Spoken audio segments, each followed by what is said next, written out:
Hello, how are you doing? It is a very bright and sunny, but very crisp and chilly autumnal day here in London, and I have a big pile of brand new books that I want to go through and discuss. Some publishers kindly sent me, and others I went out and bought myself. There are some creepy reads here that I think will be good for around Halloween time, and I'd be keen to know if you're interested in reading any of these books, or if you have read any of them, and want to let me know your thoughts in the comments below, or if you have any new books that you're really looking forward to reading, I'd love to hear about that as well. Also to say, this video is very kindly sponsored by Serious Readers, who create excellent reading lights, and I'll talk more about them in a few minutes time. Now, to start off, there is a big new novel by great literary author Alan Hollinghurst called Our Evenings, which follows the lives of two men over half a century. They've known each other since childhood. One grows up to be an actor, and one grows up to be a politician. And so it's following the changing social circumstances of time, and looking at sexuality and race, and also grief. There's a grieving mother in this, and his writing is just exquisite. I just read his early novel, The Folding Star, for the very first time recently, and it feels like you always know what you're going to get with an Alan Hollinghurst novel, but the writing in it is just so beautiful, and his way of creating characterization and scenes is just so well crafted. Another big new novel is Juice by Tim Winton, and you can see it's quite long. I think it's around 500 pages. I don't know why writers keep writing such long books, but ones that I really want to read, so it's just hard to find the time for all of them. And I love Tim Winton's writing. This story follows two fugitives, a man and a boy, as they are driving across a desert, and they find an abandoned mining site, and they think it's a place of refuge that they can stay in, but then it turns out that they are not alone. And so this sounds like a quintessential kind of Tim Winton story about the Australian outback and rural area, and looking at masculinity, and yeah, he just writes about that so well. A new novel by Ali Smith is always a cause for celebration, and this is her new novel, Gliff, which is a kind of dystopian story following two children as they try to navigate this increasingly crumbling society around them, but also their connection with a horse. And so I was lucky enough to go to an event when Ali Smith was talking about this, and the very first time that she talked about it, it was mostly with people at her publisher, but yeah, I was there with my friend Uli, who works at Gaze the Word Bookshop, and so we got a chance to chat with Ali. It's always such a pleasure to talk with her, and she says that this is one, she's been told that this is a novel of hers that has a proper plot to it, which I'm really keen to see how that plays out, but it is also the first book in two books which will both be called Gliff. This is spelt Gliff, and the other one will be spelt Glyph, and that will come out next year. So I'll be so keen to see the connection between these two books, and of course there'll be lots of play with language and eccentric characters in this. And she signed this book for me really beautifully, where she wrote, "For Eric, of course, of horse, love, Ali," and she drew a little picture of a horse too. Fathers and Fugitives by S.J. Naude. This story follows a man named Daniel, who's a journalist, who's living in London. He comes from South Africa, and his father is suffering from a serious illness. So he goes back to South Africa and is kind of reckoning with his personal and family past, but also with South African's history in general. I've read a book by this author before and really enjoyed it. He has great psychological insight, so very keen to get to this. As I mentioned in the beginning, this video is very kindly sponsored by Serious Readers, who create excellent indoor reading lights.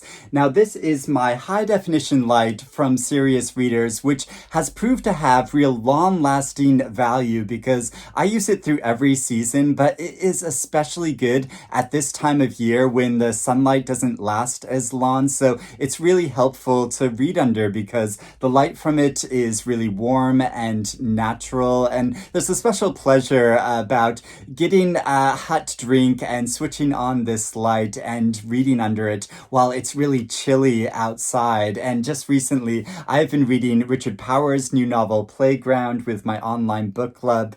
And it's so wonderful reading under this lamp while imagining life under the sea. So if you are looking for a great new reading light, I'd really recommend Serious Readers. I'll put a link in the description below so you can have a look. And if you decide to buy one, be sure to enter the offer code ERIC24 when checking out. This will save you £100 on a high-definition light and give you free delivery within the UK. So I'm looking forward to more autumnal reads while using my Serious Readers light. But for now, back to the books. Fire Exit by Morgan Talty. This novel follows a white man named Charles who has a daughter named Elizabeth who's half Native American, but he pretends that he's not her father to protect her tribal status. So it's about the tension of this secret relationship and how he's observing her growing up on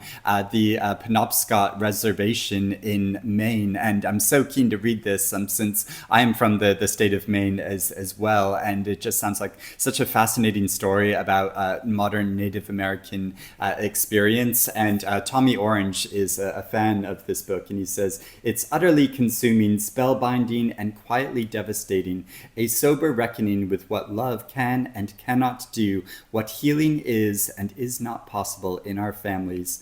The novel absolutely smolders. A simple intervention by Yael Inokai. This novel follows two nurses in a facility who fall in love with each other, and it follows their relationship amidst a new procedure in this facility for women that are suffering from a certain condition. And this procedure that is performed on them is meant to be painless and to make them much calmer, but there might be like darker things behind this procedure that is going on. So sounds like a really intriguing story. Too Great a Sky by Liliana Corobca. This novel follows a woman an elderly woman who is relating her life story to her granddaughter, and how she was one of the people in the 1940s in Romania who were forcibly deported to Siberia by Soviet soldiers. So it's about this like dramatic moment in history and familial connections, and it sounds like a really powerful story. The Thinking About-Gladys Machine by Mario Levrero, who is a Uruguayan author of experimental fiction, and so this is a collection of short stories that's very imaginative and absurd. His writing is very influenced by Kafka and Lewis Carroll, and was quite influential in inspiring new innovative fiction. Not Waving But Drowning by Stevie Smith, who was a poet of the mid-20th century, and Sylvia Plath was a fan of hers. She wrote poetry about people who were lonely and troubled and trapped. So I think this will be a very quite like melancholy collection, but I'm keen to explore this poet's work. Djinns by Fatma Aydemir. This is a novel about a man who moves to Germany to work there very hard to save enough money to provide for his family, his wife, and for children in Istanbul, but also to save up enough money for them to start a business there. But but then he has health problems and his family rush to his side, and it follows their dramatic story. Next I have a thriller called The Sequel by Djinn, Hanff, Korelitz. And this story follows a woman named Anna, who is a first-time writer, and her book has become wildly successful, partly because she was married to a man who is a very successful writer himself, but who took his own life. So there's a kind of mystique around this woman, but she has secret things about her past, which she's trying to conceal and which might come to the forefront. And so Stephen King is a fan of this author. He calls her insanely readable. So this sounds like a really gripping read. Next, I have a couple of new books by celebrities and actors. Speaking of which, I saw that Cher has a memoir coming out soon, and I don't have a copy of that yet, or the first volume of her memoir, but tickets went on sale for an event with Cher here in London talking about her life, and I could have got tickets for that, but they were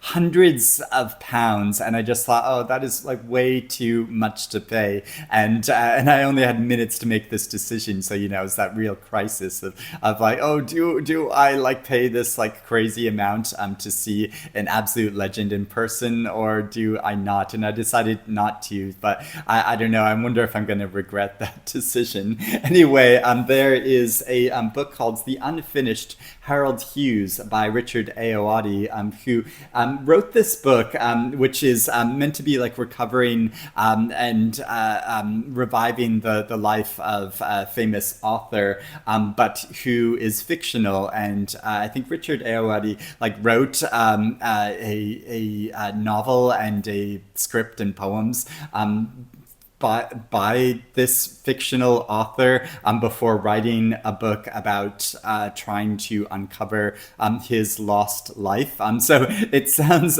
very like convoluted, but also really fascinating. Also, there is a collection of short stories by the actor Rupert Everett called The American No, and so these are tales that are very outlandish and very dramatic. And one story I think is about the early life of Proust, which I'll be very keen to read. Next, I have a couple of books which I think will be really great going into spooky season. So there's a collection of short stories by Celia Fremlin called Don't Go to Sleep in the Dark, and these are gothic tales which are kind of psychological horror, exploring issues to do with marriage and childhood and aging, but also paranoia and grief and toxic relationships. Then there is a nonfiction book called The Dead of Winter by Sarah Clegg, which will be really good to read going into Christmas, because this is all about the darker side of Christmas traditions, and especially how in Europe there's a lot of mythology around demons and devils around this time, and some practices which are still like performed in different communities around the world. And she visited a number of these towns and participated in these practices to see how this plays out. And it just sounds like a really like fascinating way of like looking at Christmas, other than as a kind of like very like sweet and wholesome holiday. Then I have a couple of other books of nonfiction. So there's The Siege by Ben Macintyre, which recounts the story of a real life occurrence that happened in April 1980 when 6 heavily armed individuals stormed into the Iranian embassy in London and took the people inside that embassy as hostage. And then there was this very tense political standoff, and the author explores how this kind of set into motion relations between the West and the Middle East over the coming decades. And it was, of course, a very dramatic incident in itself, which I don't know all that much about, so it'll be fascinating to to explore. I like how the inside is a kind of collage of documents and photographs from the time. The rest is History Returns by Tom Holland and Dominic Sandbrook. And so this is a collection of strange and interesting facts about the past. So one section looks at the true story and inspiration behind the first Indiana Jones movie, and also the curious history behind Cadbury's chocolate. So I think this will just be really fun to like flip through and explore, and it's based off from a very successful podcast. This also has a really nice inside cover of a number of famous figures all grouped together. And finally, there is a new graphic novel retelling of War of the Worlds by Chris Mould, which combines both text and illustrations to tell the story of an alien invasion in the late 1800s. And so this sounds like a fun way of bringing this classic tale back to life. So those are all the new books that I want to discuss. Like I said, I'd love to know if you've read any of these and what you think of them, or if you're interested in reading any of them now, or if you have any other new books that you're looking forward to getting to over the next few months. Please let me know about that in the comments below. But I hope you have a lovely day and are keeping warm and gearing up for spooky season. And I will speak to you again soon. Bye-bye.